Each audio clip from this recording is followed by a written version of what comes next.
Bien le bonjour amis du challenge, amis de la Copa del Mundo, désolé pour ce retard de cette vidéo, mais il m'a fallu un peu de temps pour m'en remettre. Puis il y a eu les fêtes de fin d'année, boire pour oublier. Et c'était tellement fou ce moment, c'était incroyable les gars, vous avez vécu comme moi un truc de dingue quoi. Le match aurait pu être un des plus moches de l'histoire des finales de Coupe du Monde, on s'est fait rouler dessus comme des buses. Comme des bus d'A0 pendant plus d'une heure, ils nous ont bouffé comme c'est pas possible. En plus, on a Dembélé, le mec il se fait enrhumer, il a été dégueulasse toute la Coupe du Monde. Et il se fait enrhumer par Di Maria sur le côté parce que Koundé il avait disparu, lui aussi il est horrible là. C'est quoi les mecs du Barça là? Bon ok, ils jouent pas à leur poste, mais c'est pas une excuse suffisante, ils sont horribles.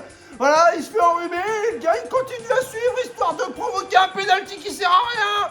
Et voilà, un 0 but de Lionel, c'est horrible. Et après, pam poum, 10 minutes plus tard, contre-attaque lancée par du grand Lionel, il faut le dire, papa, ça va très vite. Et voilà, et on se fait encore enrhumer par Di Maria, et du coup ça fait 2-0.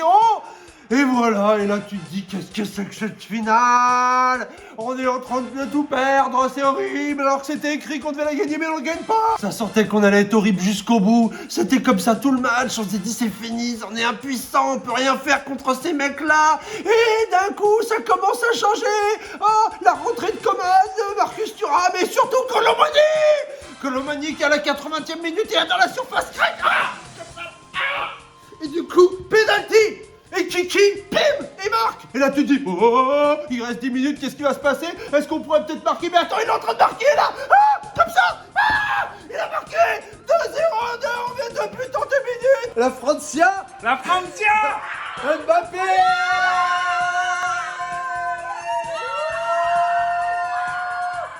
C'est pas fini. On passe de 2-0 à 2-2, on revient de l'enfer. On est revenu, ils sont revenus. Kiki est revenu rechercher la Francia, il l'a ramené à la vie, et voilà. Et là on se dit, c'est fini, on va les pourrir, les Argentins, ils sont... Qu'est-ce qui se passe à Kiki là? Et il reste 15 minutes, on va les pourrir, c'est sûr, on va marquer un tir. Mais bon, c'est pas Paname en face, donc ils se sont ressaisis quand même, ils ont réussi à gérer. Et après, c'est parti en match de boxe, comme ça. Hugo Lloris, il l'a dit après le match, c'était de la boxe, c'était énorme, ça se rendait coup sur coup. Bim, tac, moi j'attaque, et finalement, il marque, c'est ça, les Argentins en prolongation là. Tu te dis, c'est pas possible. Sauf que les Argentins, ils avaient fait rentrer Montiel. Mais je me demande si c'est pas Bernard Montiel, parce que le mec, il fait une main, je sais pas quoi là, et pénalty. Et Kiki. Allez Kiki. Attends, Sandy, regarde. Oh non, regarde pas. Allez Kiki. Allez.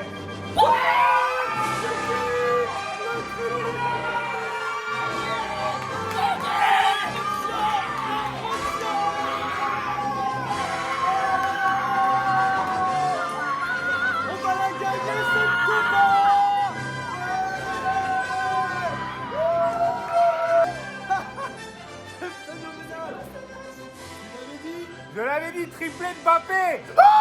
Le triplé de Kiki, c'était écrit 3-3, un triplé en finale de Coupe du Monde, c'est du jamais vu. Bon, sauf un Brit en 66, mais on s'en fout. Kiki, le dingue. Et là tu te dis, mais c'est pas possible. On peut pas perdre, on ne peut pas perdre. Et en fait, on a perdu quand même. Et on a perdu parce qu'on est 0, PK.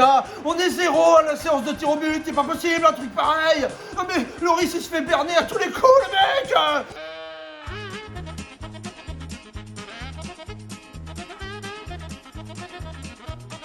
J'en reviens pas. Aucun adversaire n'a raté son penalty face à nous dans une séance de tir au but depuis 1998 et Di Biagio qui a tiré au-dessus. En fait, il faut qu'ils tirent au-dessus, les mecs, pour qu'on arrête un penalty, quoi. C'est pas possible. Et qui c'est qui marque le but de la victoire? C'est Bernard Montiel.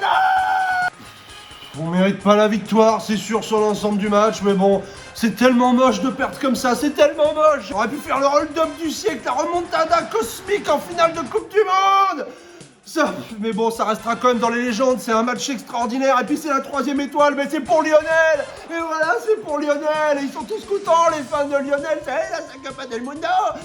Bon, et bah tant mieux pour lui, voilà, c'est bien. Voilà. Puis de toute façon, on était 9 à les avoir dans le challenge. Kiki finit meilleur buteur de la Coupe du Monde. Énorme. Meilleur buteur de la Copa del Mundo depuis R9 en 2002. Donc bravo Kiki, il est chaud, il rentre dans la légende, bien sûr. C'est cosmique, mais c'est cosmique de pas gagner en mettant un triplé en finale.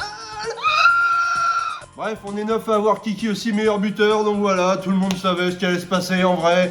Mention spéciale à Bécham qui enchaîne 2 vainqueurs de compétition internationale d'affilée après l'Italie de l'Euro. Va-t-il égaliser le record de Tongpal dans 2 ans, qui a fait 3 d'affilée, 2010, 2012, 2014 ? Eh ben, on verra. Donc sinon, eh ben qui c'est qui remporte le trophée? Ben c'est Bibic, bien sûr, parce que Bibic il a tout, il avait tout, il savait, et voilà, et c'est son trophée de Copa del Mundo pour Bibic. 3e meilleur perf all-time de Copa del Mundo, devant Dilibat, qui est 2e avec la 4e meilleure perf all-time de Copa del Mundo. 10 ans après sa Copa de l'Euro 2012, Bibic remporte son 2e trophée international dans le Challenge Football. C'est du jamais vu, bravo à lui. Et il remporte aussi sans surprise le trophée de God of Football 2018-2022. Bravo. Il explose l'ancien record de points. Ah, mais il est énorme cet homme, il devient 2e, égalité avec Gypsy au classement du prestige all-time. Pour la première fois de l'histoire du God of Football, je ne suis pas 2e. C'est vrai que j'ai fait 3 fois 2e sur ce truc-là. Cette fois, c'est Don Cédric qui est 2e et Gypsy 3e finalement, avec respectivement les 3e et 4e meilleurs perfs all-time de ce trophée. Voilà. Sinon, niveau Copa del Mundo, on a Fouy qui est dernier, voilà, après Tsup en 2014. Voilà mon autre frère qui réalise cette triste performance. C'est la famille. Ça se termine mal, mais on a vécu un mois de dingue. C'était extraordinaire, feu d'artifice émotionnel pour terminer. Et voilà, bah c'est mieux que le désastre suisse de l'année dernière. Ah, la Suisse, j'avais oublié ça. Et puis les Français, ils ont fait vibrer. Voilà, et je vois déjà les mauvais Français arriver et dire on joue pas bien, on mérite pas. Ok, on maîtrise pas tous les matchs. Ok, on pratique pas forcément du beau football. Mais il y a de l'émotion, il y a de la passion. C'est ça le football, c'est ça la vie, c'est ça la Francia. Les matchs de dingue, 2 finales de Coupe du Monde avec 6 buts. Et les matchs de fou contre l'Argentine à tous les coups. Non mais ça, tu l'as pas tout le temps. C'est sûr qu'avec l'Espagne, avec ces 1-0, tu t'amuses beaucoup. Ah, ça maîtrise, ah, c'est bon. Et on s'ennuie les mecs, on s'ennuie. Nous, on veut de la passion, on veut de la dinguerie, on veut des kikis. Donc à très bientôt dans le monde merveilleux du Challenge Football, parce que le football ne s'arrête jamais, le football continuera toujours et nous fera toujours vibrer la passion. On peut perdre ou gagner, on est toujours là les gars, c'est le football, donc vive le football.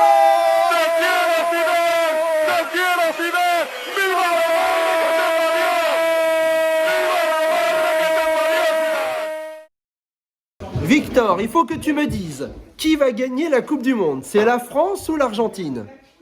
L'Argentine. Ah non! Coman, c'est vraiment un sale français. Dès qu'il joue contre Paris, c'est l'homme du match, et puis là, pas foutu de marquer un penalty.